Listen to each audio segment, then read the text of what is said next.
यहाँ कुछ लोग हैं जो 85 के भी असेंबली के हैं, कुछ उसके बाद आए हैं, और मुझे बड़े अफसोस से कहना पड़ता है कि जो पिछले 5 साल में असेंबली में हुआ वो सबके लिए बड़ी शर्मिंदगी का बायस है। गुजारिश ये कर रहा था कि अगर इस ऐवान के मेंबरान टैक्स अदा नहीं करेंगे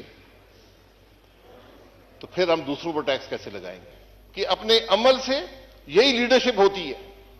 लीडरशिप ये नहीं है कि मैं टैक्स अदा ना करूं, दूसरों पर टैक्स लगा दूं। मोहतरम शाहिद खाकान अब्बासी साहब, जनाब वाला।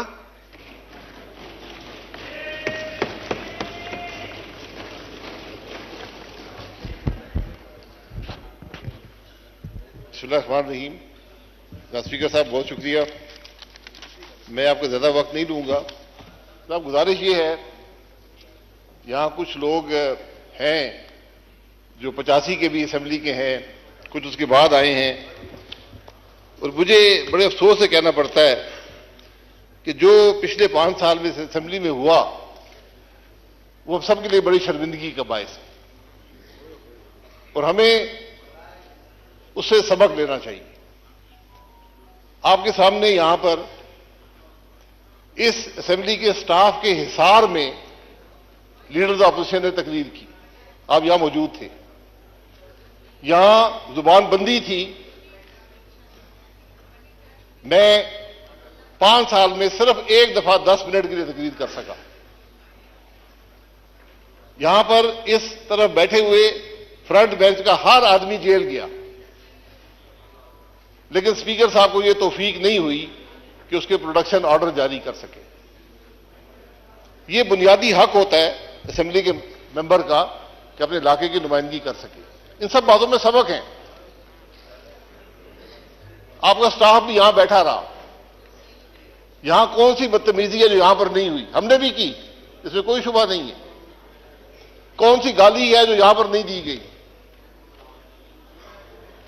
आज ना अपोजिशन है, अपोजिशन के बगैर असेंबली नामुकम्मल होती है। इन सब बातों से हमने सबक हासिल करना है। मुल्क के अवाम देखते हैं, हमसे तवक्को रखते हैं। तो मैं ये असेंबली, मैं बार भी टीवी के लोगों ने पूछा, मैं कि मेरे लिए बड़ी शर्मिंदगी का बायस रही है। 85 से हम देख रहे हैं हर असेंबली में अखलाकी कदरें, जमहूरी कदरें, पार्लिमानी रवायात जवाल पजीर हैं, लेकिन 18 से 23 तक ये जवाल इस तरह गया। ये अब हम सब की जिम्मेदारी है जो अगली दफा आएंगे कि इस असेंबली की तौकीर को बहाल करें, इसकी साख को बहाल करें, और वो हमारे अमल से होगा, बातों से नहीं होगा। असेंबली की छत पर बड़े झंडे लहराने से नहीं होगा। ये हमारी अवलीन जिम्मेदारी है। आप ये देख लें कि हमने कुछ सीखा या नहीं सीखा। इस असेंबली के आखिरी हफ्ते में मुझे नहीं पता 40 यूनिवर्सिटियों के बिल, या कोई 53 कहते हैं, कोई 40 कहते हैं, बिल यहां पर पास हुए। ये शर्मिंदगी का बायस है। हमें सोचना चाहिए कि लोग क्या सोचते होंगे, हम क्या जवाब देंगे। आज इल्जाम लगते हैं इस असेंबली के मेंबरान पर। ये स्पीकर साहब, आपने इस असेंबली की साख का तहफ्फुज करना है अपने अमल से। आपको रोकना चाहिए था इन बातों को।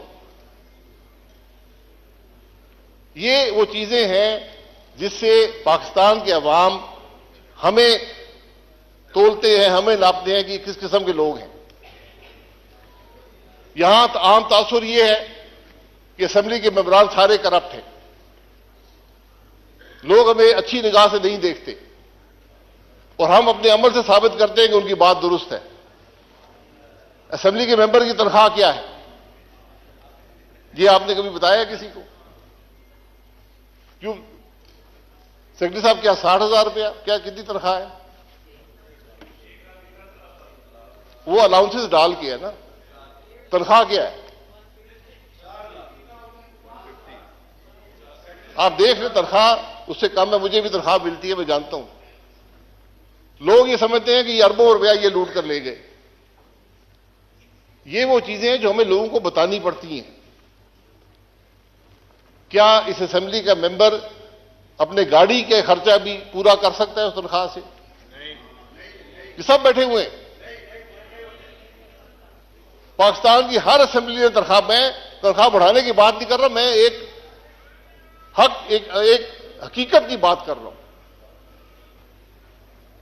इसलिए असेंबली जब भी आए, आप मौजूद होंगे यहां पर, उनको अल्लाह करे आप भी स्पीकर रहें, उनको सबक दें कि इस असेंबली की बेतौकीदी ना हो, असेंबली का तौकीद जो है वो बहाल रहे। मैं पिछले स्पीकर साहब का नाम नहीं लेना चाहता, लेकिन जितना नुकसान उन्होंने इस हाउस को दिया है तारीख में किसी नहीं दी। ये बदकिस्मती है। अगर आप पे हुकूमत का दबाव हो, कुर्सी छोड़ दें।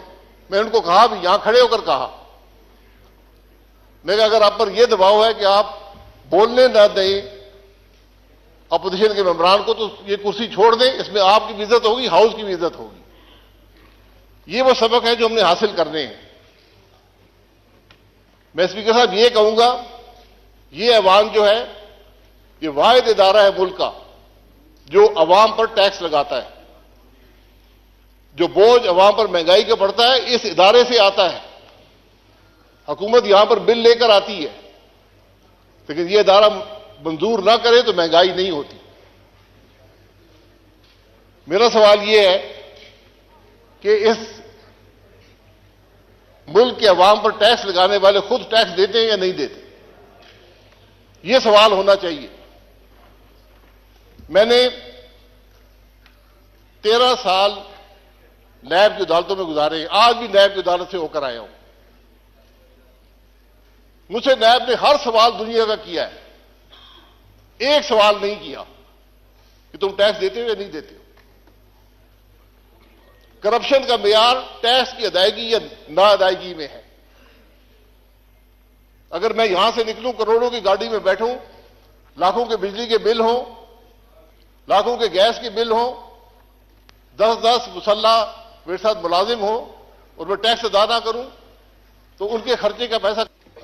जनाब शुक्रिया, मैं बस 2-3 मिनट और लूंगा। मैं जनाब गुजारिश ये कर रहा था कि अगर इस ऐवान के मेंबरान टैक्स अदा नहीं करेंगे तो फिर हम दूसरों पर टैक्स कैसे लगाएंगे? ये बड़ा बुनियादी सवाल है।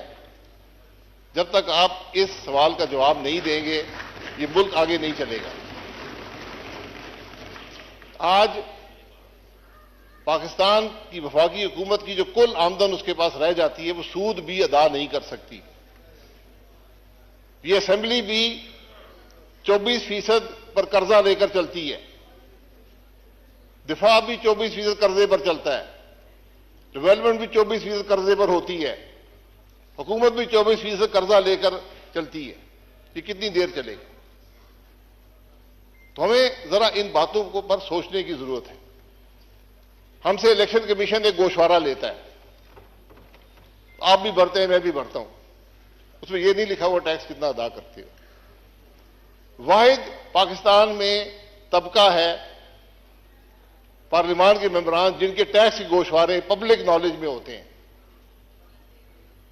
वो रिकॉर्ड शाया होते हैं, नोटिफिकेशन गैजेट में शाया होते हैं, हर आदमी पढ़ सकता है ये आदमी कितना टैक्स देता है।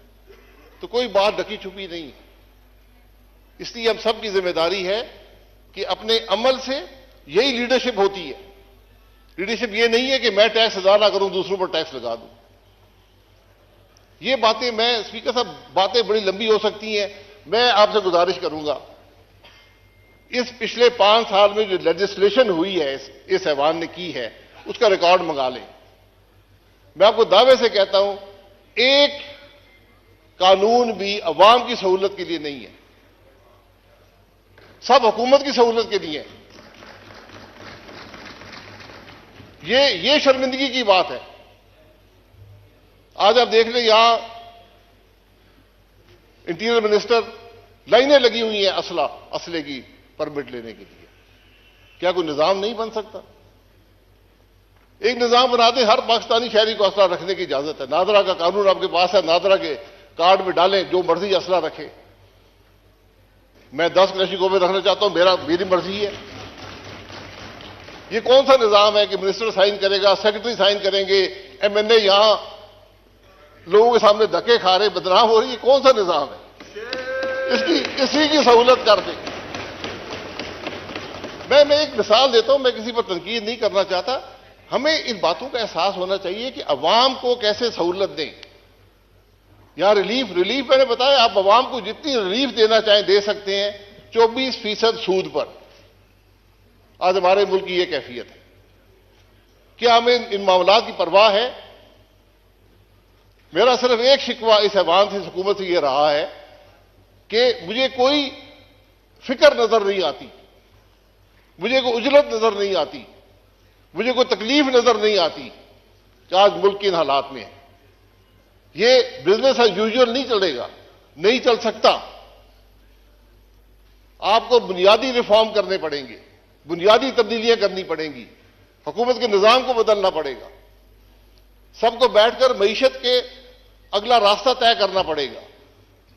बहुत मुश्किल साल है पाकिस्तान के लिए। मेरा अंदाजा यह कम से कम 10 साल लगेंगे आपको हालात दुरुस्त करने में, उनकी सिमत दुरुस्त करने में।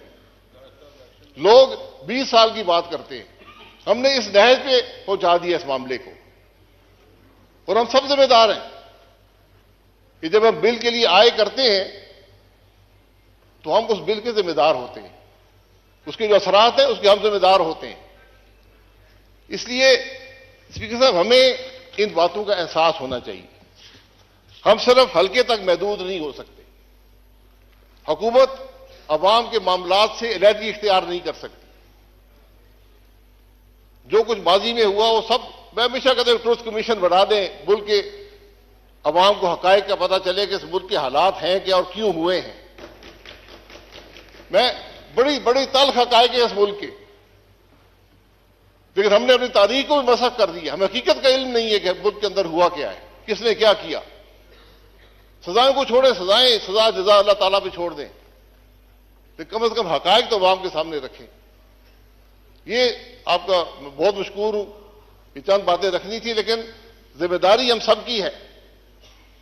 अगर हम कोई गलत काम करेंगे, गलत भर्ती करेंगे, इस अवाम के मेंबर होकर, वजीर होकर, हमने निजाम को तबाह कर दिया।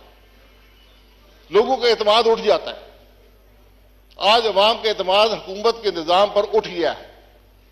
आपको उसको दुरुस्त करना है, लेकिन दुरुस्त बातों से नहीं होगा, उल्टे सीधे कानून बनाने से नहीं होगा, अमल से होगा।